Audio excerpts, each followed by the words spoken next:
story you are about to hear is true. Only the names have been changed to protect the innocent. Fatima Cigarettes, best of all long cigarettes, brings you Dragnet.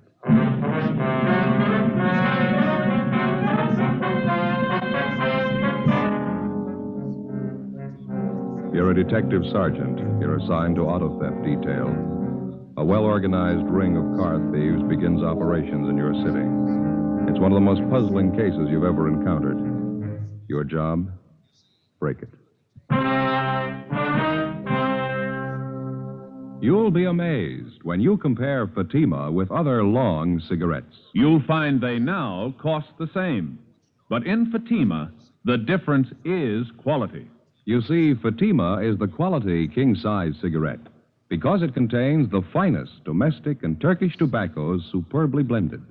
And Fatima is extra mild, with a much different, much better flavor and aroma than any other long cigarette. So compare Fatima yourself. Fatimas now cost the same as other long cigarettes, but your first puff will tell you... Ah, that's different. Yes, in Fatima, the difference is quality. Ask your dealer for Fatima, the quality king-size cigarette. Best of all long cigarettes. Start enjoying Fatima tomorrow.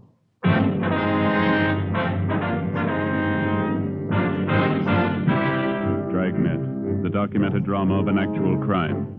For the next 30 minutes, in cooperation with the Los Angeles Police Department, you will travel step by step on the side of the law through an actual case transcribed from official police files. From beginning to end, from crime to punishment, Dragnet is the story of your police force in action.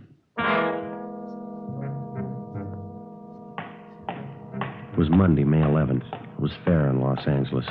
We were working the day watch out of auto theft detail. My partner's Ben Romero. The boss is Captain Stilson. My name's Friday. It was 8:35 a.m. when I got to room 40, auto theft division. Captain's office. Morning, Friday. Morning. Hi, Joe. Ben? You want to sit down? Thank you. I was just telling Romero here. I'm briefing all the men in the bureau on this thing. That's the reason I called you two in. Yeah? I got some figures here I want to go over with you. All right. As you know, the percentage of all auto theft recoveries is 96 to 98% on the average. That's normally. Yeah? In checking the monthly averages the past 4 months, that percentage has dropped to the low 80s. Quite a drop. Corner Pocket thinks so, too. They want some action on it. Well, we've been working on it. Absolutely no pattern to the thefts. Time, location, the method. Makes it impossible to stake out on it. Yeah, those are some of the reasons our percentage is taking such a dive.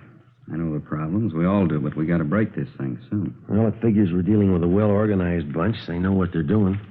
And cross-checking all the reports, it seems to boil down to this in general. It appears that all the outstanding thefts are GM cars. Cads, Pontiacs, Chevys, Oldsmobiles. All late models, all seem to be in good condition, low-mileage cars. Well, in addition to the regular broadcasts and teletypes, we got out a special bulletin on this, didn't we? That's right. All the thefts were listed, license, make, model, and color. Mm-hmm. Been sent to all major cities and border patrol stations. Nothing so far. I was checking through the salvage reports. Salvage buy. Do you have the last 2 months' escape from March and April? Yeah, right here. I noticed the same thing. That outfit down on San Pedro Street. Yeah. Let me see. Oh, yeah. This is a composite on the reports for the past 2 months. That's right. This one here. Herman Salvage, 2716 West San Pedro. They seem to deal a little heavy on General Motors cars, don't they? Yeah, they do. I've been watching the buys on this place for the past few weeks now. Wanted to make sure it wasn't coincidence. Well, looks like a good place to run down anyway. You two want to check it out? All right, fine. 2716 West San Pedro. That's it. Outfit appears to be okay. Never been out of line. Seems funny they should deal with the top avian GM cars, doesn't it? Right when our recovery percentage takes a dive, yeah. Do you have the last salvage report there, Captain? Yeah. The last one? Here you are. Thank you. Yeah. Here's one for Herman's, 1949 Cadillac. And a little further down, Herman's again, 47 Olds. Yeah. There's 5 GM buys on the list. Herman got 4 out of 5 of them. Let's find out why.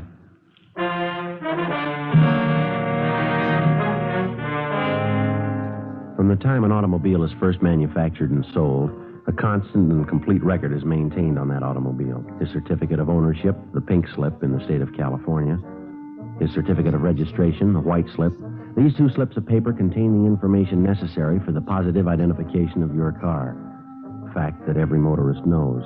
Now, there are many agencies that work for the protection and security of your automobile. One of these is the National Auto Theft Bureau, a kind of nationwide clearinghouse. Acting upon information supplied by the various insurance companies and other allied agencies, this bureau forwards all facts and figures concerning the disposition of motor vehicles on a nationwide basis. Reports are made available to all law enforcement agencies. One of the pieces of information put out by the National Auto Theft Bureau is the salvage report, listing all sales and purchases of automobiles that, for one reason or another, may have been relegated to the junkyard or to the salvage company, a fact that many motorists may not know. 9:14 a.m., Ben and I checked through the police commission and found that the owner of Herman Salvage was a Herman Lester. He had been in business at the same location for 6 years and appeared to be a reputable businessman. We drove down to 2716 West San Pedro to check it out. It was an average-looking garage with a connecting salvage yard filled with several hundred smashed-up cars of all makes and models. It was 9:32 a.m. when we walked into the garage. There's a fellow there in a white shirt. Yeah, I see him. Can I help you, gentlemen? Yes, sir. Police officers. Auto theft detail? Oh, yes. Don't believe I know you fellas. My name's Lester. This is Sergeant Friday. My name's Romero. How you do? How are you? Are you the owner here? Yeah, that's right. Hey, whatever happened to Mac and Donovan? Used to drop in once, twice a month. Haven't seen them for 2-3 weeks now. Well, they're a little busy on a special assignment. Oh, I see. Bart, if we look around here? Oh, you bet. Make yourselves right at home. Anything special? No, just looking. Okay. Notice you've been pretty busy, huh? Yeah, had a pretty good month. Salvage racket's going to get sour again, looks like, with the Korean War and all the cutbacks. Doesn't seem to have hit you so far. Well, no, not so far. Looks like it may tighten up any time. I noticed from our salvage report you've been doing a big business in GM merchandise. Yeah, we have. You know, they're starting to build tanks back there now. We wanted to make sure we wouldn't run short on parts. You get a lot of call for GM parts, do you? Oh, yeah, we sure do. Everybody in town knows if they need something for a Caddy or a Buick or any of those cars, this is the place to come. We kind of built up a reputation specializing in GM used parts. I see. Mind if we check your last few buys? Fine. You have a 49 Cadillac, 47 Olds, Pontiac 48, 1949 Chevrolet. Wonder if we might see those. Yes, sir. Right out in the yard. Back this way. All four of them are really bent up. Bad shape. Just breaks your heart to see beautiful merchandise like that all smashed up. I don't know what people are thinking of the way they drive. Yeah. And you take a new Caddy, one of those new convertibles, really beautiful merchandise. Somebody takes one out, rolls it, we pick it up and tow it down here. Beautiful car like that all rolled up in a ball. Georgia Street Receiving Hospital probably picked up the rear. Yeah, it's really a shame. Well, here we go. There's a Caddy. Oh, yeah. Let's see. The Olds and the Pontiac are in that row there. You see them? Yeah. And that Chevrolet, wasn't it? Yes, sir. 1949. Yeah. Oh, yeah. There she is over there. Third car down. Maroon. See it? Maroon one, yeah. Down there. Yeah. Looks like a graveyard, doesn't it? Sure does. What do you do with all these cars? Strip them down for parts? Well, at least the four you're checking now, yeah. They're all total wrecks. Nothing much can be done with them except for parts. How about that Cadillac down there, the sedan? Huh? That one over there. Can't you fix that one up? That doesn't look beyond repair from here. Oh, step around the other side here. You can't see from where you're standing. Here. And the right side's all stove in. By the time you figure replacing those side panels and fenders, trim, we couldn't come out on it. Yeah, I see now. Well, I don't know too much about it, but it looked good from over there. Yeah, that's what we get all the time. People want us to pay top prices for stuff we can't get our money out of. If we could repair them, fix them up, and resell them as a complete automobile, there'd be a lot of money in this business. You do that with some of them, don't you? Well, very few of them, I'll tell you. That's what we look for, but we don't always get lucky. I see. Say, how'd you boys like to see some really beautiful merchandise? What's that? Well, come on back in the shop. All right. Kind of a hobby of mine. Here's what keeps us busy. Plates and pink slips on their way up to Sacramento for cancellation. Yeah, over this way. Here we are. Take a look at this baby. Yeah. Hot rod, huh? No, not exactly. We don't go in for that kid stuff racing around town. Well, sure looks like one. Yeah, but it's a little better than most of the kids can throw together. What'll it do? We clocked her up at Muroc at 112 last weekend. You know, they've been coming in here from all over town to see this car? That's so. Yeah. You ever get up to Muroc Dry Lake? No, I never do, but that's the place for it. Running around town on those things can cause a lot of accidents. Those drag races the kids have? Yeah. We don't go in for that stuff. This is strictly scientific as far as I'm concerned. I like to build them up, see what we can make them do. Cost a lot of money, don't they? Got $5,400 in this one right now. I'm putting more into it. Mallory ignition, milled heads, twin Wakefields. Here, let me start it up for you. Okay. 120 horses under there.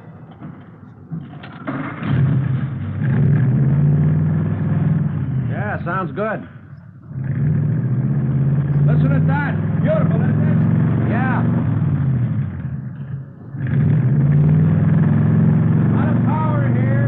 Go in. You ought to see it up at the lake. It really goes. Yeah, I'll bet. This all made up out of salvage cars? Every bit of it. Have to buy a few things new, but most of it's right out of wrecks like those outside there. Takes a lot of talent to build up something like this from scrap, doesn't it? No, not really. After you've been at it as long as I have, it's not too tough. The trick is to get more speed out of them than anyone else can. Yeah, you did a good job on this car, all right? Oh, if you put your mind to it, you can do a lot with a wrecked car. Before we left Herman's salvage, we checked all 4 of the GM cars that were listed on the salvage report. We made a careful check on all of the cars in the yard and in the garage, paying special attention to the few cars that were in the process of being rebuilt by Herman Lester's mechanics. We went over his records, carefully checking the disposition of all of his buys for the past several months. Everything was in perfect order. We found that in the past 3 weeks, Lester had taken in 10 cars. 8 of them had been stripped down for parts, and 2 of them had been rebuilt and resold. The investigation showed that 4 of those cars were GM cars, and the 2 that were resold were both General Motors. 11:28 a.m. Ben and I drove back to the office and asked Mac and Donovan if they'd check through the 2 resale cars to make sure everything was in order, as the reports indicated. We checked through on the remaining 8 cars that were listed by Herman Lester as broken down for parts. According to DMV, all plates and pink slips had been returned to them for cancellation. 11:50 a.m. Well, that's it, Joe. Yeah? 8 of the cars check out. 2 of those were GMs. Yeah, well, that leaves just the 2 that Mac and Donovan are checking, huh? I don't know. Everything down there looked all right. It's a cinch Lester wasn't holding back anything, as far as I could tell. It's cooperative. Everything in order. If those 2 that Mac and Donovan are working on check out. I got a hunch they will. Seems to me Lester told us everything. Everything we asked him, anyway. No, I don't think he held back. If he did, I got an idea who might be able to tell us somebody's been left out in the cold here. What are you getting at? Well, now, if Herman's been able to buy up all those GM cars, what have the other salvage dealers been doing about it? That's a thought. Let's check his competition. 12:40 p.m. We drove back down to West San Pedro Street. We picked out a group of salvage companies in the immediate neighborhood close to Herman's. 3209 West San Pedro, John's Wrecking Yard. We introduced ourselves and started to talk with the owner, a John Bacon. A routine check was made of his establishment, and as far as we could tell, everything appeared to be okay. And that's all you made, huh? Just that one buy? That's it. 1946 Ford. We're dying a slow death. Business is pretty bad, huh? Never seen it worse. At least as far as we're concerned. How do you account for that, Mr. Bacon? Oh, everything, I guess. Business bad all over at the moment. Scrap metal situation's in a state of flux at the present time. In looking around, Mr. Bacon, we noticed you don't have much in the way of General Motors stuff. Is that because of GM going into war production? Any cutback would eventually affect you fellas, wouldn't it? No, not at all. Cutback would, sure, but there's no tremendous curtailment right at the present time. They're still turning out a lot of automobiles back there. Well, then what's your problem? We're being outbid, right up and down the line by the same outfit. Who's that, sir? A company by the name of Herman's Salvage, just up the street there. Go out to buy a piece of merchandise, their boys just won't let us get near it. They pay more than you do, huh? More than we can, Sergeant. I honestly don't see how they're coming out on some of their deals. It's that much out of line, huh? Certainly is. You know, whenever there's anything available, all the salvage companies get their bid in. Well, Herman simply outbids all of us. Yeah, it makes it kind of rough. I'm not the only one. Pete Larkin up the street, old man Henry next door, all of us. I don't know what we can do about it. Herman seems to be doing all right, no matter what he pays for his cars. Mm-hmm. None of us can figure it out. Just judging from the number of cars he outbids us on and the number he rebuilds, I just can't see how he's coming out. But he is, huh?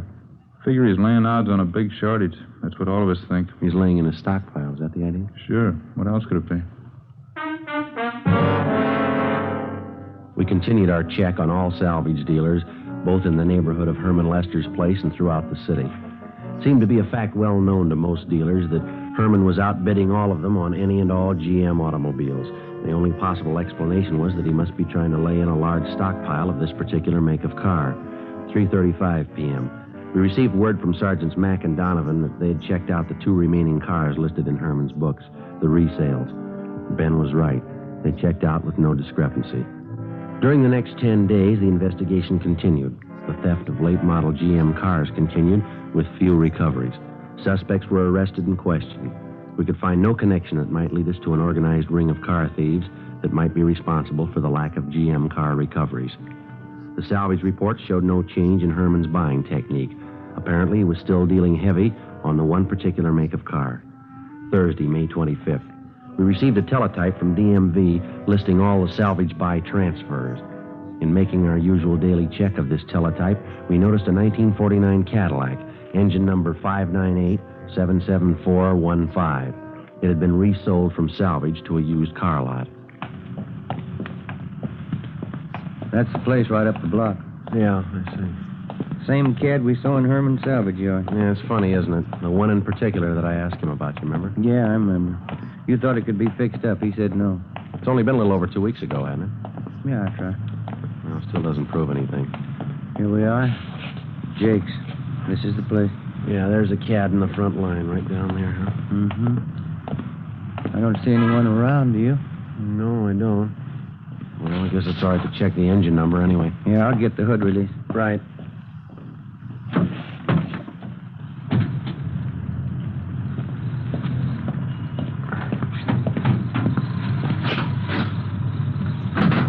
Yeah, there we go. Yeah, the engine's had a good steam cleaning. Let's see. 598-77415. That's it. Herman sure did a nice job on it, didn't he? Yeah. Almost looks too good, doesn't it? Yeah, just a minute. Yeah. Body serial doesn't match. Doesn't correspond with the engine model. It's a 49 body. Could be a late 49, but it's a definite switch, isn't it? It sure is. That's funny. Yeah. Look at this right side here. This was the bad side, wasn't it? Yeah, that's right. Does it look like it's been rolled out to you? No, there's no feathering, no orange peel. Either that's the best repaint job I've ever seen or it's never been in an accident. Yeah. I'll take a look underneath. Huh? Yeah, all right. Okay. Want to move your feet there? Yeah, all right. Anything? No, nothing. There's not a seam or a joint under there. No welding marks of any kind. This car's never been in a smash-up. The engine number checks, the body doesn't. And this is the one Herman couldn't fix up. That's what he said. Maybe he changed his mind. Or he lied.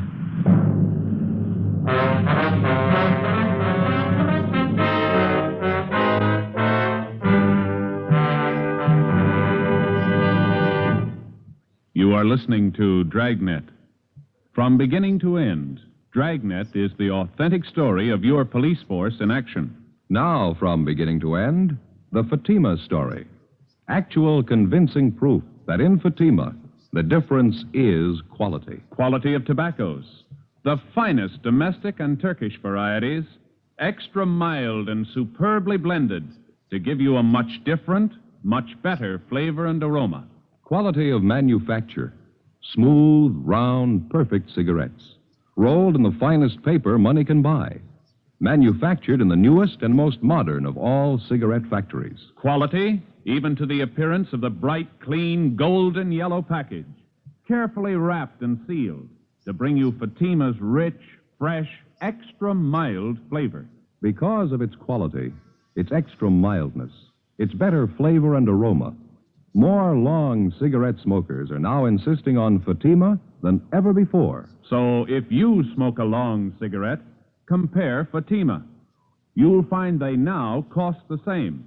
But your first puff will tell you Ah, that's different. Yes, in Fatima, the difference is quality. Insist on Fatima. Start enjoying the quality king-size cigarette. Fatima. Best of all long cigarettes.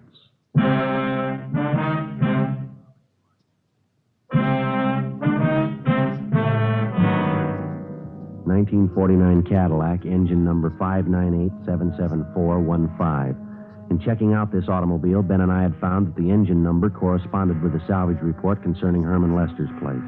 The one big item that did not jibe was the fact that the engine was now mounted in a different body than when the car left the factory, a fact that had to be accounted for in complete detail. When we had checked this automobile on the 11th of May at Herman's salvage yard, both engine and body numbers corresponded. In taking a close look at the car, it was obvious that the body had not been repaired in any way. It was clear that this particular car had not been in any kind of collision. We went back to the rear of the lot and asked one of the salesmen not to sell the car without informing us. When we got back to the office, we started rechecking all of the auto theft reports. We found 5 stolen Cadillacs, but all the body styles and models were different, with the exception of one, a 1949 Cadillac sedan, reported stolen on May 14th. It was registered in the name of William Brownell. We checked his home and found that he was at work. He was a superintendent for the North American van lines. We drove over and picked him up and took him to Jake Hughes' car lot on Vermont Avenue. This is the car, Mr. Brownell. Mm-hmm. Well, it's just like mine, but I don't think it's the one. Are you sure? For one thing, it's a different color. My car was maroon. You want to step over here, Mr. Brownell? Sure. Now, if you'll look very closely here on the door edging and on the jamb, right here, see? This is the one place sometimes they miss with a spray gun if they're going to repaint. Oh, yeah, there's a faint trace of red under the blue paint there. Looks like it could be maroon, doesn't it? Yeah, it does it there. This car's been repainted. It was maroon. Well, mine didn't have these kind of seat covers. Let's see. Same kind of upholstery I had, though, underneath here. I don't know. Mr. Brownell, there must be something other than the color and the upholstery that you'd know your own car by. Never gave it much thought. Well, there's usually some little identifying mark of some kind. I know that on my car, the lens on the right headlight got broken, and I had to replace it with one that didn't match. Something like that, sir? Let me see. Could I look inside there a minute? Sure. Right here under the speedometer, there was a thumbprint pressed in at the factory. It's pretty deep. No, it's not there now. And don't forget that the car's been repainted. It might have been covered up. No, this was cleared down to the metal. Apparently, when they were installing the instruments at the factory, the panel wasn't dry yet. Not there now. They couldn't have covered it up unless they made a special point of it.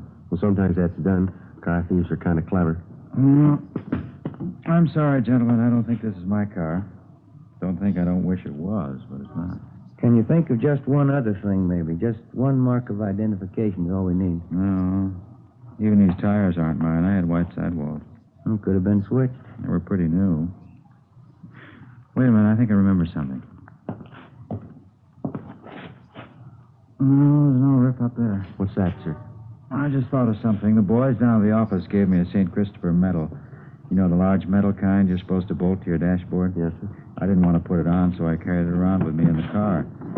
There was a rip up there in the inner lining of the top, but you see there's no rip in this. Let me see. How about it, Ben? Yeah. Yeah, I can feel it. Does it feel like a metal? Let me get my pocket knife on it. Okay. What do you think? They replaced the cloth up there? I don't know. Yeah. Yeah, here it is. Is this it, Mr. Brownell? That's it. Look, on the back there, my name's engraved on it, see? Yes, sir. Well, I sure didn't think this was my car. I never would have known it. That's what the guys figured who stole it.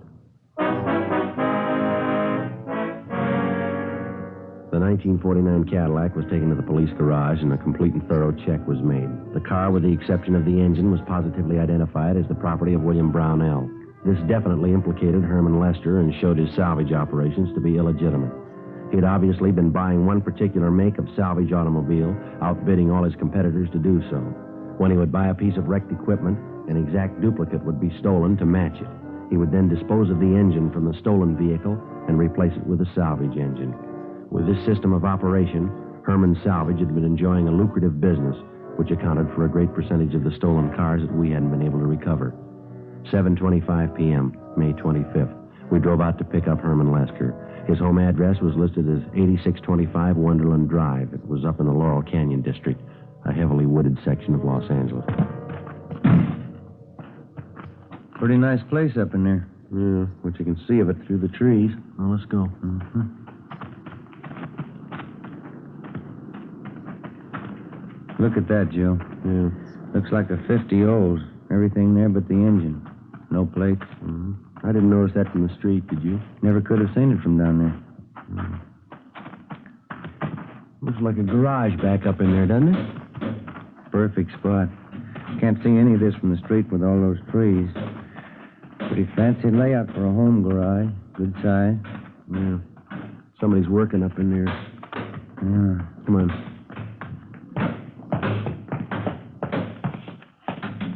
Hi there. Brings you fellas way up here. Want to have a little talk with you? Oh, you bet. Come on in the house. Have a cold beer, huh? No, this will be all right. Joe, you got a hot sheet? Yeah, right here. Kind of caught me by surprise here, working out in the garage. Yeah, that figures, Lester. These plates are from a stolen car. You sure? That's right. You remember a 49 Cadillac we looked at down at your place a couple of weeks ago? Oh, not sure. 49 Cad? That's right. Whatever became of that car?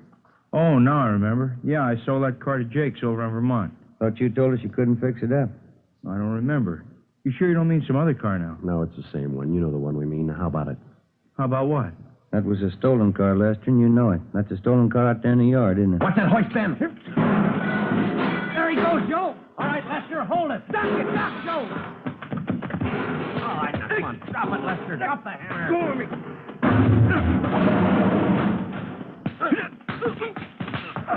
All right. I'll get the cuffs, Joe. Come on, get up on your feet. All right, come on. On your feet. Stand still. Rough one, huh? Yeah. Come on, Lester. Let's go. How'd you find out? Who tipped you off? St. Christopher.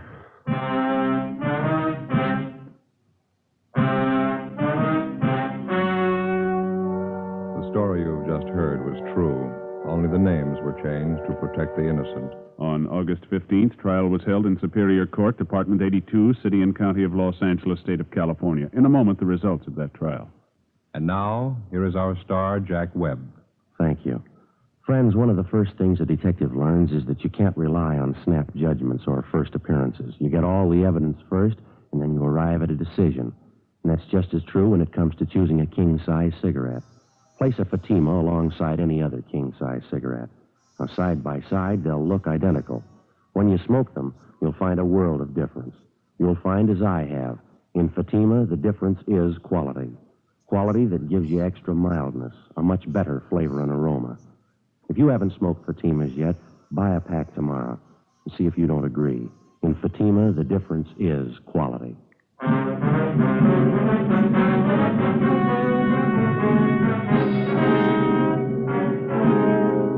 Herman W. Lester was tried and convicted on 3 counts of grand theft auto and 2 counts of grand theft money, all sentences to run consecutively. Grand theft auto is punishable by imprisonment for a term of 1 to 5 years, grand theft money by a term of 1 to 10 years. The suspect was also filed on by federal authorities for violation of the Dyer Act. You have just heard Dragnet, a series of authentic cases from official files. Technical advice comes from the Office of Chief of Police W.H. Parker, Los Angeles Police Department. Fatima Cigarettes, best of all long cigarettes, has brought you Dragnet, portions transcribed from Los Angeles. Stay tuned for Counter Spy, next over many NBC stations.